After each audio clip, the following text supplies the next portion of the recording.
Exodus chapter 38. They built the altar of burnt offerings of acacia wood, 3 cubits high. It was a square, 5 cubits long and 5 cubits wide. They made a horn at each of the 4 corners, so that the horns of the altar were of one piece. They overlaid the altar with bronze. They made all its utensils of bronze, its pots, shovels, sprinkling bowls, meat forks and firepans. They made a grating for the altar, a bronze network to be under its ledge, halfway up the altar. They cast bronze rings to hold the poles for the 4 corners of the bronze grating. They made the poles of acacia wood and overlaid them with bronze. They inserted the poles into the rings so they would be on the side of the altar for carrying it. They made it hollow out of boards. They made the bronze basin and its bronze stands from the mirrors of the women who served at the entrance to the tent of meeting. Next they made the courtyard. The south side was 100 cubits long and had curtains of finely twisted linen with 20 pots and 20 bronze bases, and with silver hooks and bands on the posts.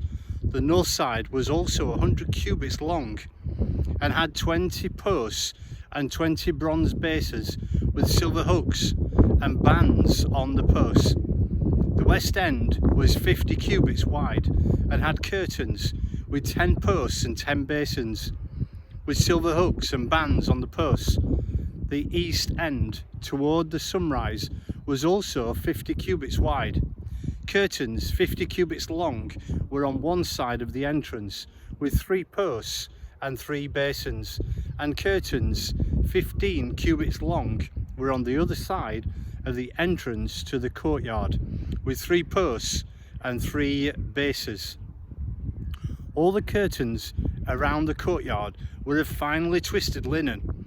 The bases for the posts were bronze. The hooks and bands were on the posts were silver, and their tops were overlaid with silver, so all the posts of the courtyard had silver bands. The curtain for the entrance to the courtyard was of blue, purple and scarlet yarn and finely twisted linen, the work of an embroiderer. It was 20 cubits long and, like the curtains of the courtyard, 5 cubits high, with 4 posts and 4 bronze bases. Their hooks and bands were silver and their tops were overlaid with silver. All the tent pegs of the tabernacle and the surrounding courtyard were bronze. These are the amounts of the materials used for the tabernacle of the testimony, which were recorded at Moses' command by the Levites under the direction of Ithamar, son of Aaron, the priest. Bezalel, son of Uri, the son of Hur, of the tribe of Judah, made everything the Lord commanded Moses. With him was Oholiab, son of Ahisamach, of the tribe of Dan, a craftsman and designer, and an embroiderer in blue, purple and scarlet yarn and fine linen. The total amount of the gold from the wave offering used for all the work on the sanctuary was 29 talents and 730 shekels, according to the sanctuary shekel. The silver obtained from those of the community who were counted in the census was 100 talents and 1,775 shekels, according to the sanctuary shekel. 1 beka per person, that is half a shekel, according to the sanctuary shekel, from everyone who had crossed over to those counted 20 years old or more, a total of 603,550 men.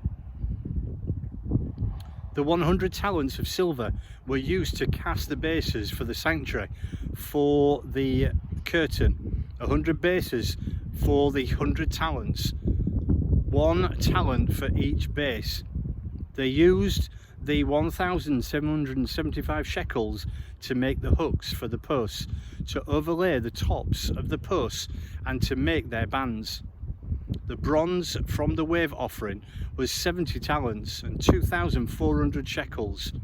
They used it to make the bases for the entrance to the tent of meeting, the bronze altar with its bronze grating and all its utensils, the bases for the surrounding courtyard, and those for its entrance, and all the tent pegs for the tabernacle, and those for the surrounding courtyard.